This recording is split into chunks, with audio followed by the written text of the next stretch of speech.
ibon.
Kaganda dito.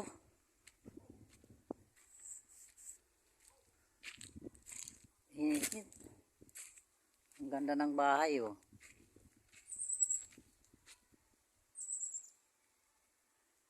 Mga farm.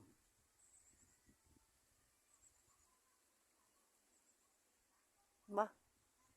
Kahoy, may mga ano oh.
Hello?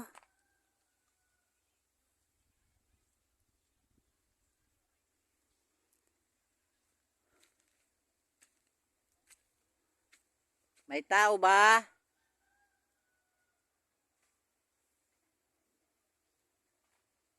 Ang luwag ng ano. Kaganda na ng lupa ni Mariet.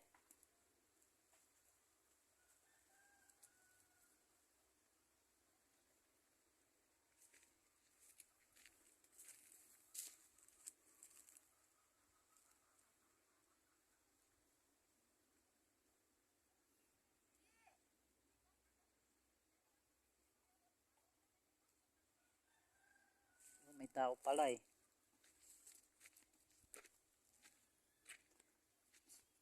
Oh, may aso. Nangangagat ba yung aso niya?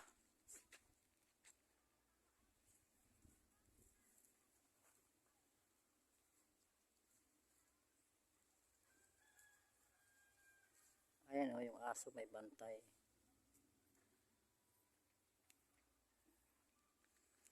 Hindi tayo makapunta dun.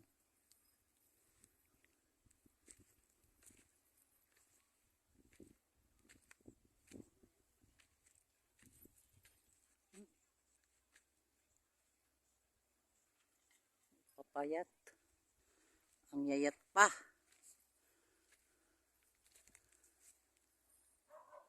O, ayun.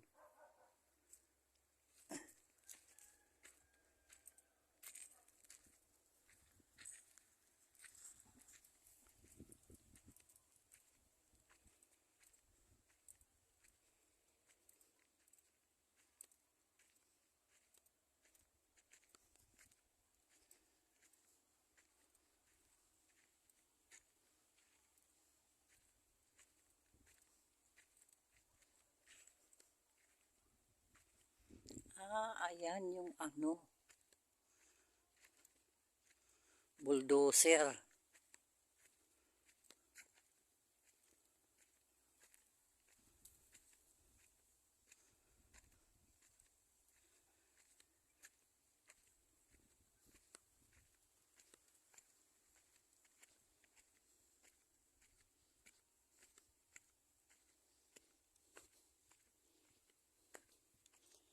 Siguro kay Mr. Si Bulldozer yan.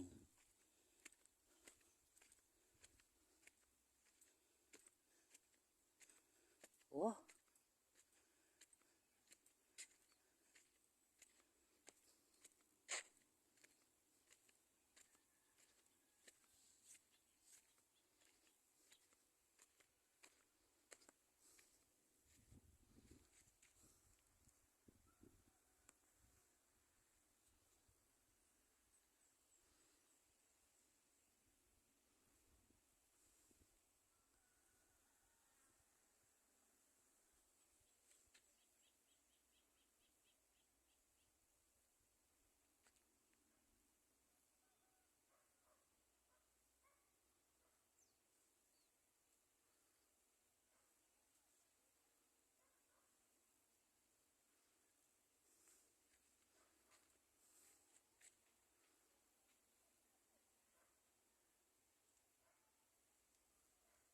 Ganda.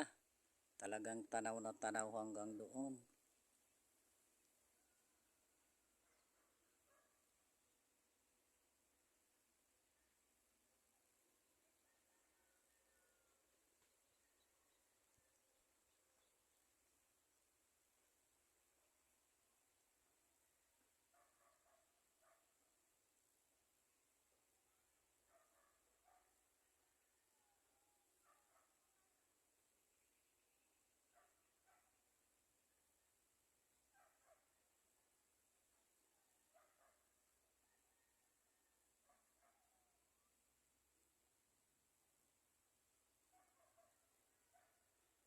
Ayan po yung bulldozer.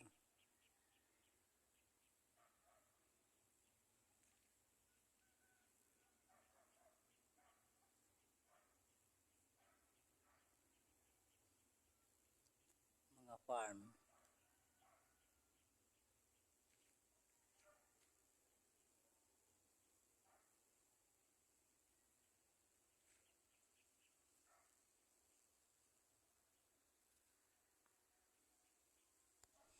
makapasok tayo.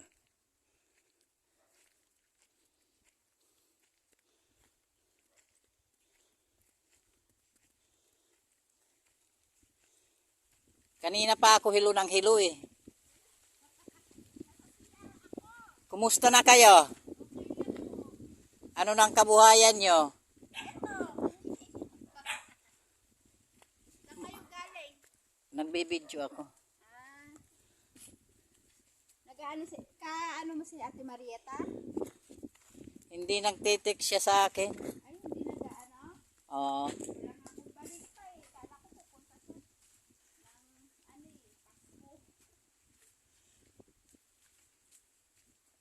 Umuwi yata ah. Kailan ba umuwi? Diyan, sa Lincoln. Wala, hindi naman dito nagpunta. Umuwi. Kailan daw umuwi? Ah, hindi siguro kasi nandoon sila sa bahay.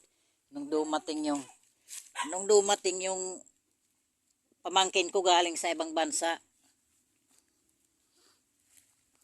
Ayan po mga kalods ang bahay nila, kawawa naman. Kung may bibigay lang ako, talagang bibigyan ko sila. Silang unang-una kong tutulungan.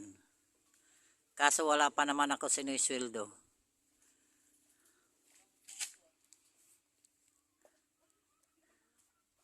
Yung nakukuha ko lang pera, yung nanggagaling lang sa mga tao-tao. Di pa naman sapat na tulong sa mga mahihirap. Ito ang amo nila, si Marieta Kanda.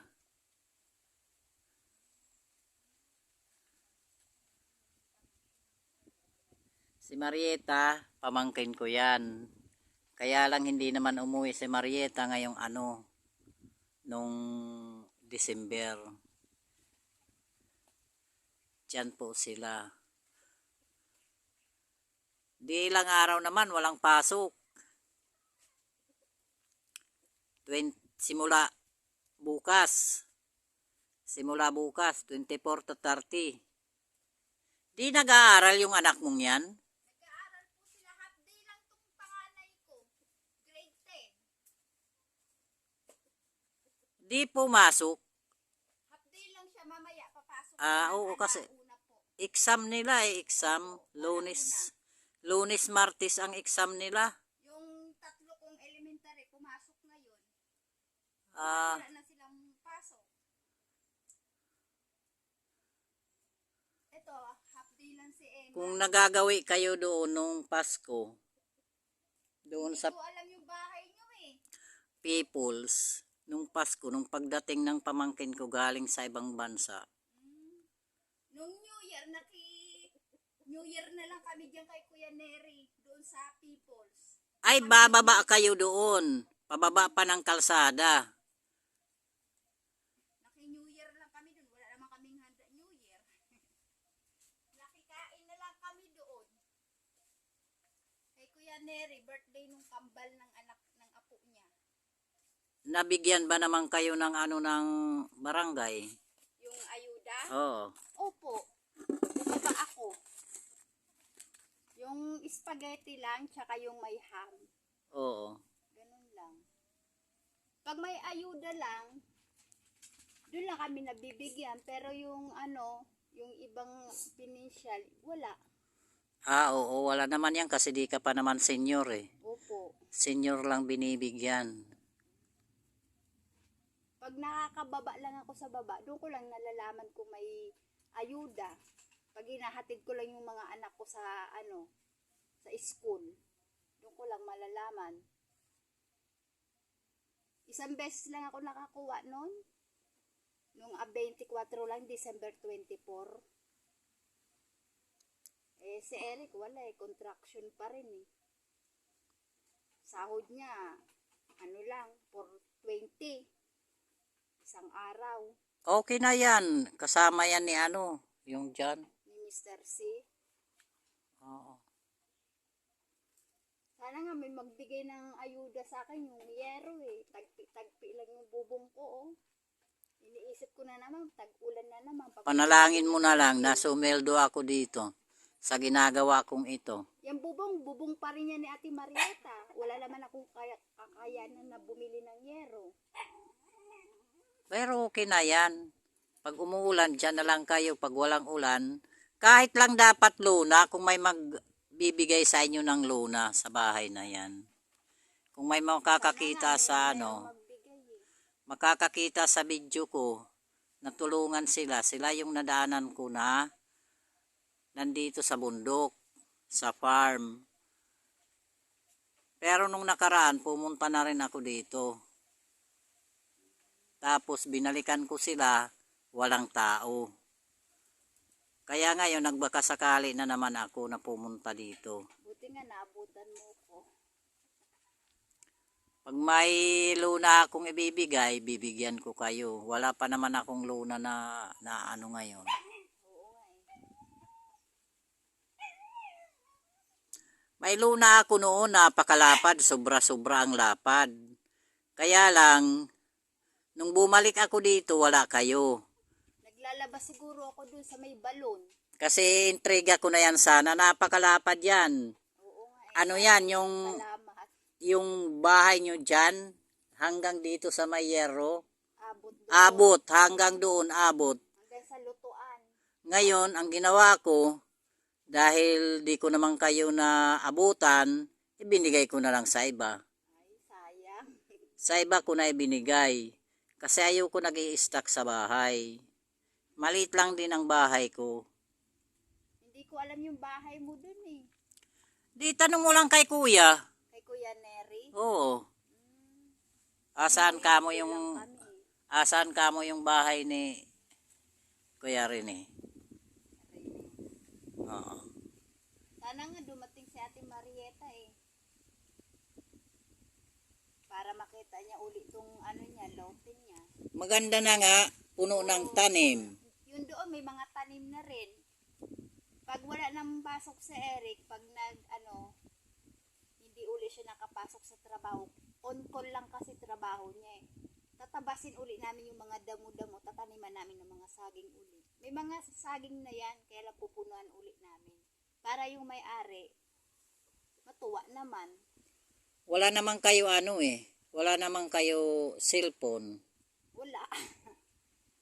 Ilaw namin, solar lang, binigay lang ni Mr. C. Mabuti yan, may solar. Opo. Naawa eh, nakita niya maliliit pa yung anak ko.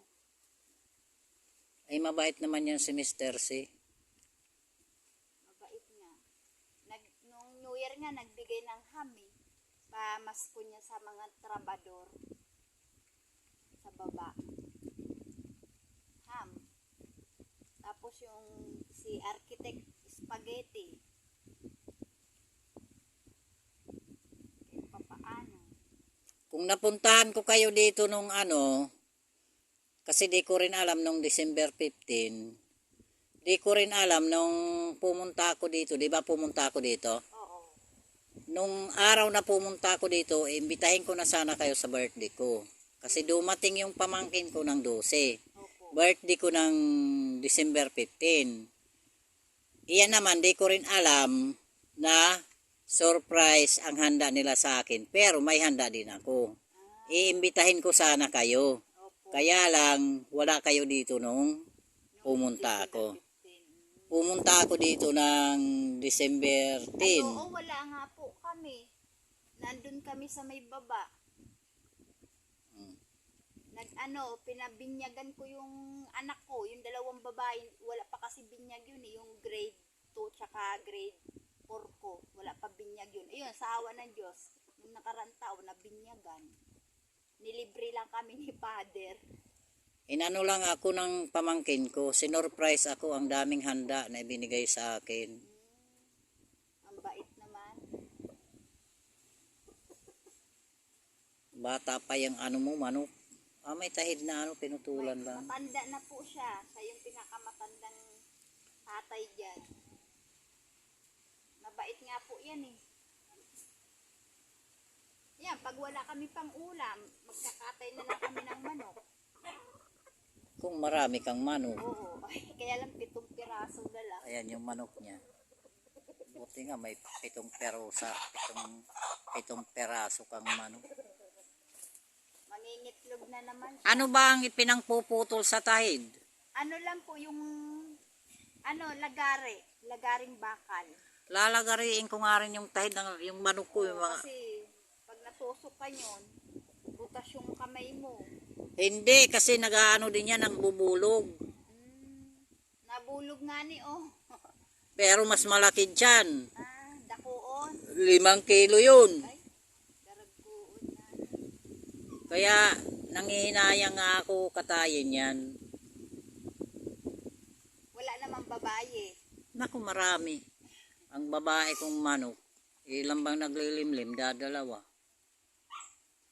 Hinihintay ko nga si Ate Marieta. Sana nga dumating si Ate Marieta kasi yung bakod niya sira-sira na.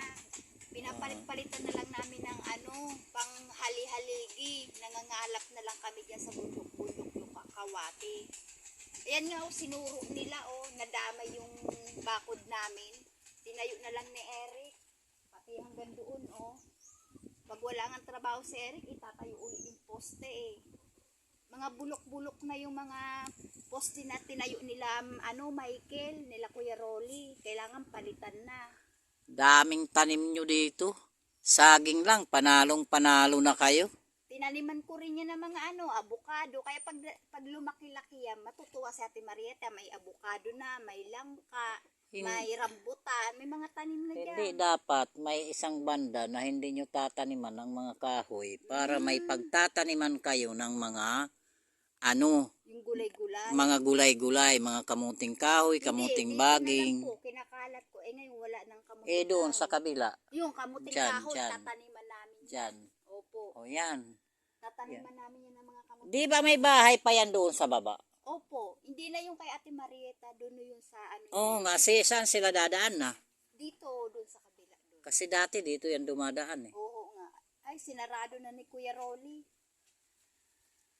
Sinarado na nila nung nagbakod sila, nagbag-wire. Kaya lang, mga ilang taon na, 2 taon naman, ay 1 taon. Kinarit nila yun sa baba. Gumawa sila ng daanan. Binalik uli ni Eric nung nakaraang linggo. Kinarit sa baba para Opo, makakyat sila. makadaan sila. Sabi ko, bawal na nga po yung dumaan May-ari na nga nagharang ng bakod kasi na yan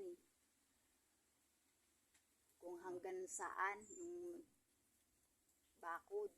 Ayan nyo, pag makakita ako ng ng lona, pag makahingi tayo ng lona doon sa ayoko lang mangako. Opo, Basta pag okay lang, oo. makahingi ako. Kasi may pamangkin ako nagtatrabaho sa sinihan, baka may mga sobra-sobra sila. Kasi malalapad ang ng sinihan eh. Poste na lang namin, Lona. buho ang poste. Okay lang yan eh. Yung sampayan ko nga, buho lang eh. Okay lang yan. Bahala na yung mga nakakakita kung nakakaintindi Oo. o hindi. Mas maganda nga yan tirahan kaysa sa yero ngayon nagtag-araw. Opo, mainit, no? Sobrang init. Nangangalap-ngalap lang ng kahoy-kahoy. Kesa yung mga gasol-gasol, no? Mahal ang gasol, Ngayon ka lang uli nagawi, sabi ni Eric, hindi na bumalik si Kuya, uli. Paano bumalik nga ako kasi nga ako. Sabi ko pabili ng puso. Wala naman akong dalang pera noon. Ngayon, tagpuso ngayon. Nagbibinta ba kayo ng kamuting kahoy? Opo. Magkano? Kung magkano bibilin? Kung 100, 50. Kadami naman po. Kaanuhin ko naman yun. Wala naman akong sinong kakain. Dadalawa lang kami. Wala kayong apo-apo, ganon? Meron. May mga sariling magulang yan. Hindi ng, ako buhay. umaano dyan.